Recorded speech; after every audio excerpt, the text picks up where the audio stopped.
ఓం శ్రీ మాత్రే నమః. మనం ఈరోజు మార్గశిర మాసం విశిష్టతను గురించి తెలుసుకుందాం. మాసాల్లో ఈ మార్గశిర మాసం చాలా పవిత్రమైనది. శ్రీ మహావిష్ణువుకి చాలా ప్రీతికరమైన మాసం. ఈ మాసం నవంబర్ డిసెంబర్ నెలల్లో వస్తుంది. హేమంత ఋతువులో వచ్చే మొదటి నెల ఈ మార్గశిర మాసం. మృగశిర నక్షత్రంతో కూడిన పౌర్ణమి ఉన్నందున ఈ మాసానికి మార్గశిర మాసం అని పేరు వచ్చింది.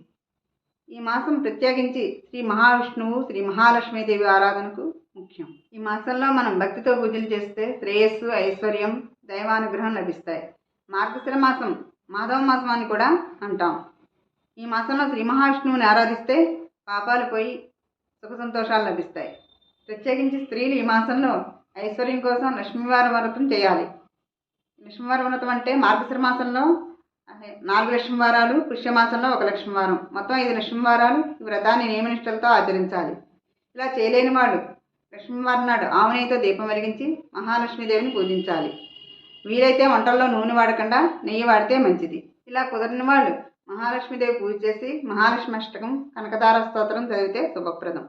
ఐశ్వర్యం అంటే ధనం మాత్రమే కాదు, ఆరోగ్యం, ఆనందం, అన్యోన్య దాంపత్యం, సంతానానికి ఉన్నత విద్య, ఉద్యోగం, సౌఖ్యం, భోగభాగ్యాలు ఇవన్నీ కూడా లభిస్తాయి. ఈ మాసంలో వచ్చే శుక్లపక్ష ఏకాదశి గీతా జయంతి. శ్రీకృష్ణుడు అర్జునుడికి భగవద్గీతను బోధించింది ఈరోజే.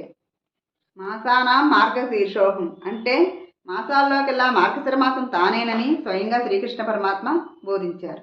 అందుచేత శ్రీకృష్ణుని అనుగ్రహం కోసం గీతా జయంతి రోజు భగవద్గీత పారాయణ చేయాలి. మొత్తం పారాయణ చేయలేకపోయినా కనీసం ఒక శ్లోకమైనా చదివి భావం తెలుసుకుని ఆ శ్రీకృష్ణుని భక్తితో ధ్యానిస్తే ఆయన అనుగ్రహం మనపై ఉంటుంది. ఈ మాసంలో మనం చేయవలసిన పూజలు ఏమిటంటే, శ్రీ మహావిష్ణువుకు ప్రీతికరమైన ఈ మాసంలో శ్రీ విష్ణు సహస్రనామం ప్రతిరోజు పఠించడం, లేదా ఏకాదశి రోజైనా పఠిస్తే మోక్షప్రదం, శుభప్రదం, అనంతకోటి పుణ్యం. స్త్రీలు ప్రత్యేకించి లక్ష్మీవారం నాడు లక్ష్మీ పూజ చేయాలి, తులసి పూజ కూడా చేయాలి. ఇంకా ఈ మాసంలో ఏకాదశి నాడు ఉపవాసం పాటించడం, ఏదైనా విష్ణువాలయానికి వెళ్ళి దైవ దర్శనం చేసుకోవడం, భగవద్గీత పారాయణ చేయడం ముఖ్యమైనది. ఆకలితో ఉన్న వారికి అన్నదానం చేయడం అధిక పుణ్యఫలాన్ని ఇస్తుంది.